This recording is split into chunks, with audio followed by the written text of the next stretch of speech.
Here's the thing. One of my favorite things is bitching about TV shows. I do it mostly in my personal life with the people who actually know me, but I figured out why not make a video all about that. Now, I want to start this off by saying that when I'm bitching about a show you like, I hope you know that I am not passing judgment on you. I am passing judgment on the show specifically. If you like a show that I hate, that's completely fine and understandable. I'm sure I like tons of shows that you hate. I'm someone who used to be pretty obsessed with TV. Like, back in high school, I just watched every single thing that, like, was made in existence. I kind of stopped doing that when the big, like, TV show boom happened, because all of a sudden everybody had a network and I just can't keep up with all the TV shows that are on. And basically when that happened, I kind of stopped watching TV altogether. But once upon a time, I was watching a lot, and so I had very specific tastes, and I knew what I liked and I knew what I didn't, and I knew why I had those feelings. These are just shows that, for one particular reason or another, or 100, I just really don't like them. The first show on this list is Stranger Things. This show is about a group of kids in the 80s who happen to find this girl who's escaped from some sort of government thing, and she's got some sort of power, and I watched the first season of the show and people were drooling over it. They just loved it so much, and I just kept watching the episodes thinking, like, why am I supposed to love this? Now, part of this may be because I don't like Stephen King, and people kept comparing it to Stephen King because it has, you know, it had that group of boys banding together to solve a mystery. It had all that 80s nostalgia. I mean, even the font on the title is like Stephen King font. And as someone who doesn't like Stephen King, as someone who really doesn't like that whole trope of the boys banding together to solve a mystery, I really just don't like any show that is from a child's perspective. None of that did anything for me. I also don't like things that are steeped in nostalgia because it just feels like a ton of references being pushed into something for no real reason. So none of that was doing anything for me. But honestly, the biggest thing that kept happening is we would watch a show and I would be completely watching it. I forced myself to completely watch it. But as soon as the episode was over, if you asked me what I had just watched, I wouldn't be able to tell you. And I'm not saying it's because, like, it went so over my head I didn't understand it. No, I was just immediately forgetting it. Like, it just was not connecting to my subconscious in any way. I don't know why, I just didn't care about it at all. And it felt like a lot of style without anything else going on. Maybe if they had ramped up the horror aspects a little bit more, maybe I would have enjoyed it, because horror is definitely more my thing than sci-fi. But it just didn't do anything for me. I didn't watch season 2 or anything beyond that. I know people say it gets better, but people forget how much they loved season 1, because I feel like people now are like, oh, season 1 wasn't that great. And I'm like, no, back then you loved it. I understand that the later seasons are apparently even better, but like, if I didn't like season 1, I'm probably not gonna like the rest either. The next thing is Suits.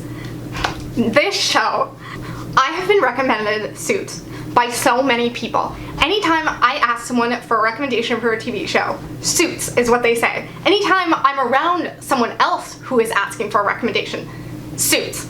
Anytime I read comments of people talking about TV shows and ask for recommendations, Suits. I don't get it.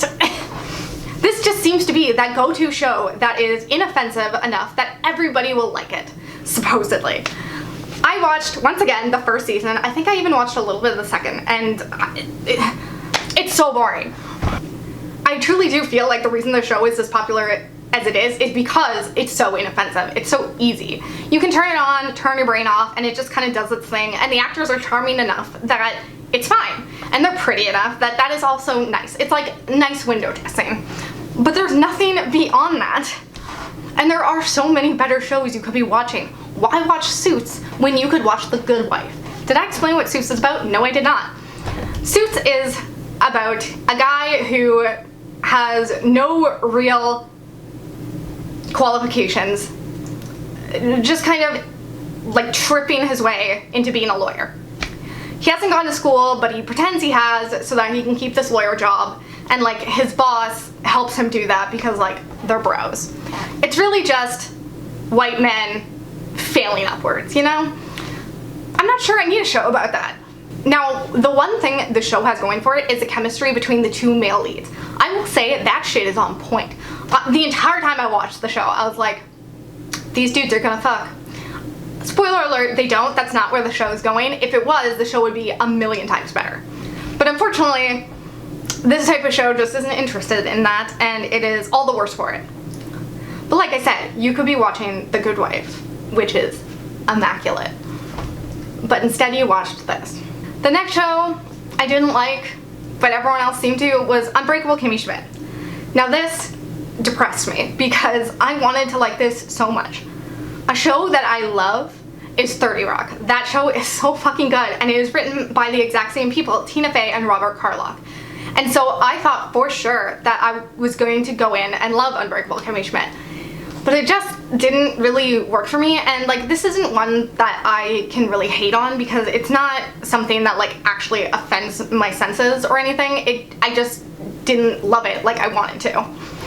Unbreakable Kimmy Schmidt is about a girl who was in this cult, and she gets out of this bunker that she's been in for I'm not sure how many years, and she's kind of like back in the world, and she's got this like sunny disposition, and I guess she's just kind of making it.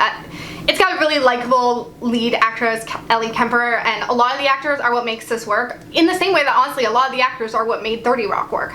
But I just enjoyed 30 Rock so much more because it was about the entertainment business, and that just worked for me a lot more than this one did, unfortunately. But if you like Unbreakable Kimmy Schmidt, maybe you should watch 30 Rock because it's great. The next thing on this list is Westworld. This is a problem I have with HBO shows. Pretty much all HBO shows across the board I do not like. I have tested this with many shows, and what I have found is that their shows are so fucking boring. This is a problem across all their dramas. I don't know if it's a problem in their comedies. I've only watched, I think, Girls, and I did enjoy that one, but all their dramas are unnecessarily long and unnecessarily slow. It's like they took a movie and then stretched it beyond its limit so that everything is just happening in slow motion, and I can't stand it.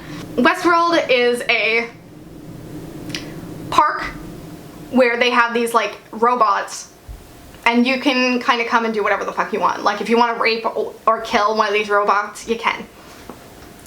Adult Disney World for the psychotic. Everyone knew where this was going. Everyone. It's essentially in the synopsis. You know at some point the robots are going to get sentience and have some sort of uprising.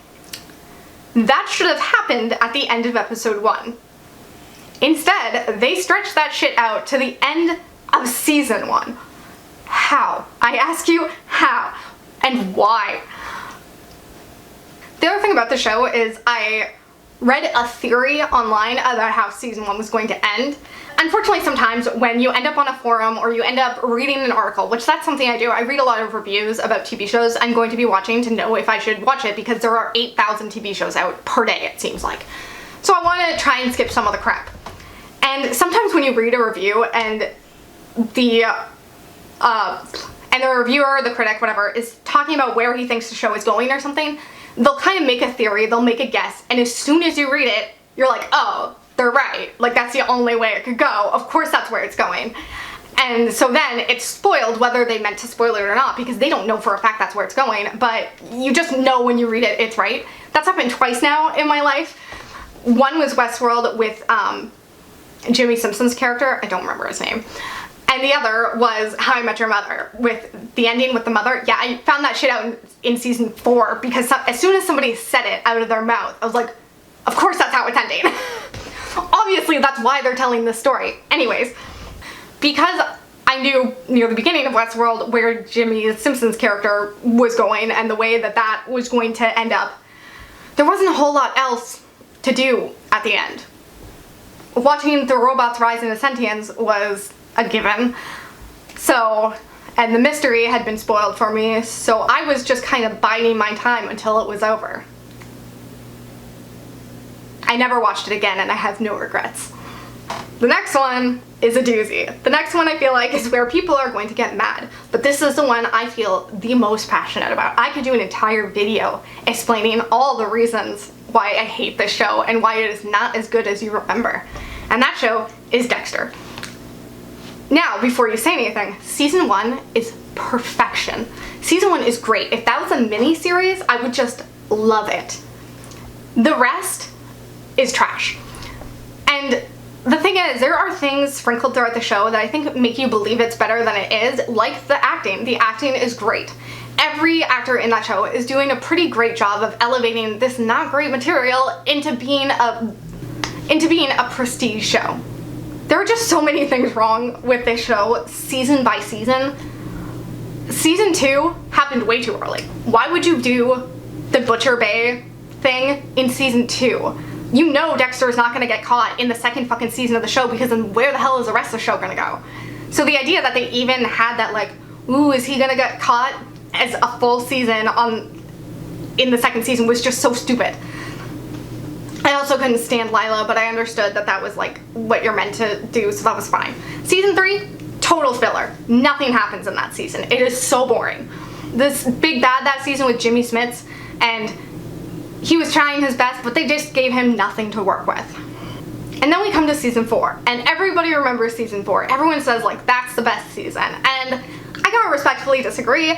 It's honestly exact replica of season 3. They did the exact same storyline, the exact same big bad, it's just John Lithgow was giving a great performance. And then it had the ending to season 4. And that's the thing that people completely remember, and for good reason. That was a good killer ending. Like, it was definitely a shock and a surprise, and that ending deserves to be remembered fondly. But that doesn't retroactively make the rest of season 4 great. Then there's season 5, which is another filler season, just like season 3. I seem to like it a little more than most people, but I can admit, even though I liked it, that it was pretty mediocre. Season 6 was a trash fire.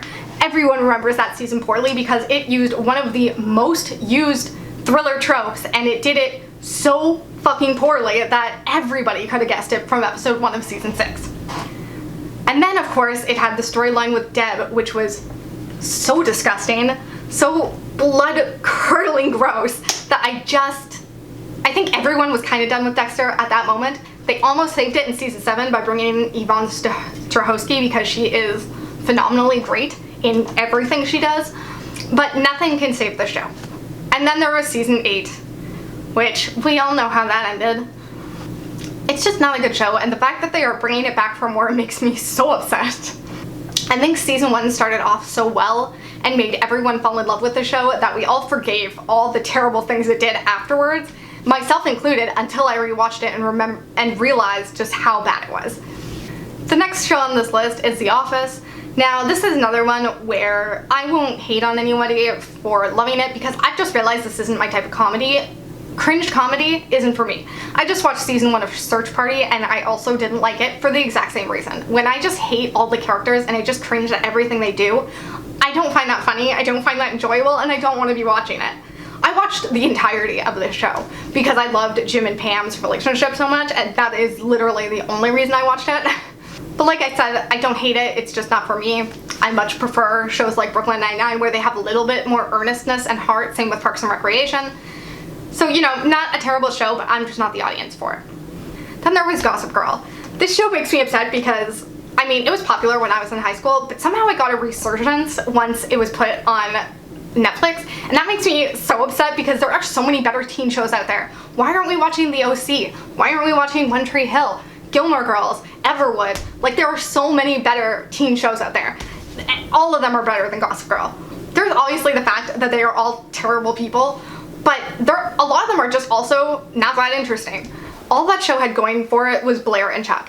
And now, I'm not going to argue with you that Chuck was the worst person imaginable, but at least we knew he was the worst. The show definitely confused him for some romantic hero eventually, but starting off, we knew he was the worst. Whereas the rest of these characters, we're supposed to believe like they're decent people, but they are truly awful. Dan pissed me off in every episode at least once because he's supposed to be the good guy, yet he spends so much time like being a condescending jackass to everyone around him that I just hate his soul. Serena, you just know, is gonna grow up to be some sort of Gwyneth Paltrow wannabe. Like, she really is just the epitome of privileged white woman. They kept shoving storylines down our throat about the parents, which no one gave a crap about. There was Nate, someone the showrunners clearly didn't know what to do with, because I don't think he ever got any sort of interesting storyline throughout the entire show. I can't believe the show is getting remade. And maybe I'm just past the whole, like, watching rich people get away with shit. For the love of God, just go watch One Tree Hill. That show is ridiculous in its own right, but at least the first 3 seasons are great. And the last show I have on this list is Glee.